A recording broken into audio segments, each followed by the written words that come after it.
ils auront la mission ordinaire, mais du fait qu'ils soient constitués d'une manière assez spécifique, le plus important, ce qu'on peut dire sur leur rôle, c'est de mettre l'ennemi en insécurité aussi. C'est comme vous le constatez, en fait, nous avions un sérieux problème. D'abord, c'était la réorganisation. Actuellement, il faut générer les unités et il faut les équiper. Et équiper, comme vous pouvez le constater, la puissance de feu de l'ennemi a beaucoup augmenté sur le terrain. Son équipement aussi est en train de se moderniser au fur et à mesure.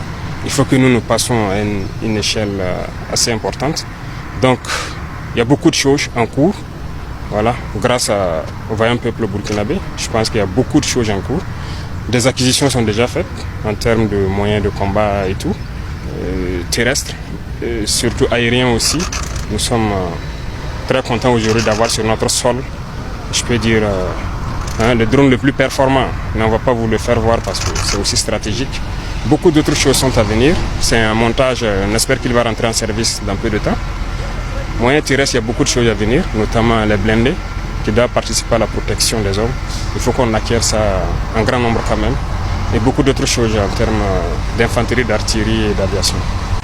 Les partenaires, il faut dire les nouveaux partenaires, oui. Sinon, nos partenaires, nos anciens partenaires, depuis le début jusqu'à aujourd'hui, on n'a pas reçu une seule cartouche de quelqu'un. On se débrouille en burkinabé. C'est normal que des gens puissent se décourager, mais moi, en tant que premier responsable, je n'ai pas ce droit. On ne peut pas se décourager. Nous avons une mission. Si j'étais l'ennemi aussi, géopolitiquement, je vais m'en prendre beaucoup au Burkina. Donc vous voyez qu'il y a une convergence des terroristes vers le Burkina. C'est logique. L'objectif, c'est de nous faire plier, parce que la ligne qu'on a prise, ça ne doit pas contaminer d'autres. Donc c'est un peu l'effet. Donc c'est normal que l'activité terroriste s'intensifie, mais l'idée de nous disperser nos forces, nous empêcher de nous réorganiser, non. Il faut qu'on reste serein, qu'on puisse s'organiser pour faire face. Sinon, si on doit suivre le rythme de l'ennemi, on restera dans la même chose que dans les années antérieures. À courir à gauche, à droite, on ne pourra jamais se restructurer, constituer des unités en mesure de combattre. Donc voilà un peu la dynamique. Et les gens doivent comprendre ça et ne pas se décourager. Voilà. Ils doivent être fiers plutôt. Parce que tout ce que nous faisons actuellement, c'est vraiment en toute souveraineté, quoi. D'abord, je crois que c'est une loi qui a été votée en juin, non? Mais bien avant ça avait commencé à s'appliquer au niveau des boissons et beaucoup d'autres produits. Cette fois-ci, il y a eu les téléphonies et un bon nombre de produits en tout cas qui ont... Il faut dire que peut-être qu'on a manqué le devoir d'expliquer, voilà, en loin et en large à la masse populaire. Mais la masse, on va rattraper, on va les expliquer pourquoi. Mais aussi ceux qui veulent récupérer ça, c'est un faux problème. Parce que d'abord, est-ce qu'ils ont proposé une seule banque qui finance notre guerre? Il n'y en a pas. Vous n'irez nulle part dans ce monde-là pour demander de l'argent, pour payer l'équipement, pour financer notre guerre. Même ce que nous avons, il y a des endroits où on veut payer et on nous refuse de nous vendre. Donc, qui va nous financer? Et alors, c'est le peuple qui fait sa guerre. Et donc, tout ce que vous voyez, c'est pour la population. C'est eux qui ont contribué. Donc, toutes les taxes qu'on récupère depuis là, tout ce qui est commandé, c'est la sueur du peuple. Donc, on se doit aussi d'expliquer ça aux masses populaires pour qu'ils comprennent. Mais ça va venir. J'espère qu'on se comprendra. Et c'est pas uniquement les trucs de téléphonie, il y a des taxes sur d'autres produits. Et c'est ça qui contribue à permettre l'entraînement de ces hommes. Ça coûte cher. Parce qu'il faut les entraîner, il faut qu'ils soient préparés. Pour qu'on ne connaisse pas les mêmes situations où, voilà, certes, on peut souvent perdre, mais on ne veut pas que les équipements spécifiques, voilà, soient détruits sans avoir accompli la mission pour laquelle on a payé. Donc, on doit suer, on doit transpirer, parce que si on veut faire cette guerre, c'est nous qui la finançons. C'est comme ça, donc on ne peut que féliciter notre population qui a compris, les encourager à continuer de tenir bon. Et voilà, on aura une armée forte, c'est l'objectif final. Pas d'aspect particulier, c'est inviter les populations à rester sereines. C'est dur, mais nous savons ce que nous faisons. La stratégie de nous disperser, ça ne marchera pas. On reste focus, c'est dur. S'il faut reculer pour sauter, on recule pour sauter. Mais on va s'équiper 1000 fois plus que l'ennemi, former, entraîner correctement les troupes et puis partir. C'est vrai que les gens peuvent entendre aussi sur le net beaucoup d'autres intoxications, de trucs. Bon, vous avez l'occasion de constater. Ça va, nous on est très serein. On est en bloc et on avance. C'est ça le plus important. Et même on dit ça aux jeunes aussi de ne pas trop regarder Internet pour croire qu'il y a des soucis au sommet. Non, on avance. Voilà. Donc tout ce qu'on veut mettre dans la tête des gens, c'est la patrie. Ils doivent se battre pour la patrie et tout pour la patrie.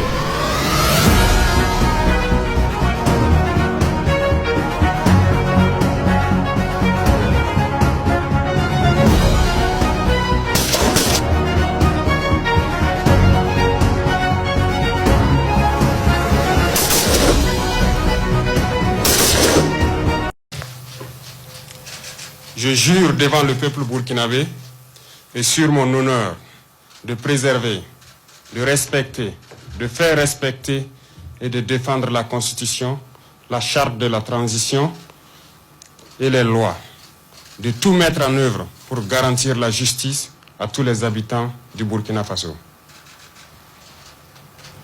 Le Conseil vous invite à déposer la liste de vos biens.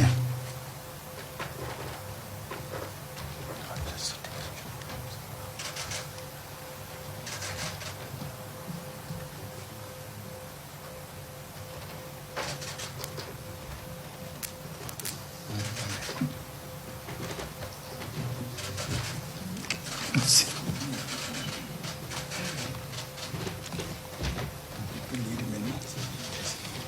Le Conseil constitutionnel vous donne acte de votre serment, vous déclare installé dans vos fonctions de président de la transition, chef de l'État, et vous renvoie à l'exercice de vos fonctions.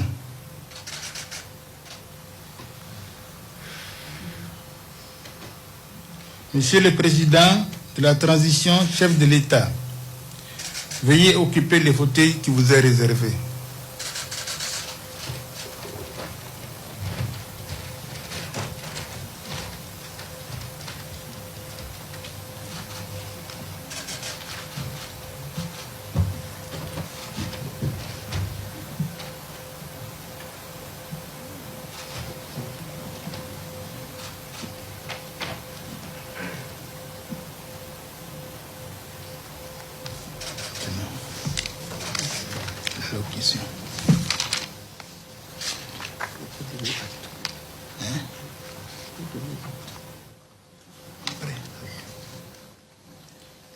Monsieur le Président de la transition, chef de l'État, chef suprême des forces armées, avant de mettre fin à cette audience solennelle, je voudrais, au nom du Conseil constitutionnel, m'adresser à vous, à présent que vous conduisez la destinée de toute la nation.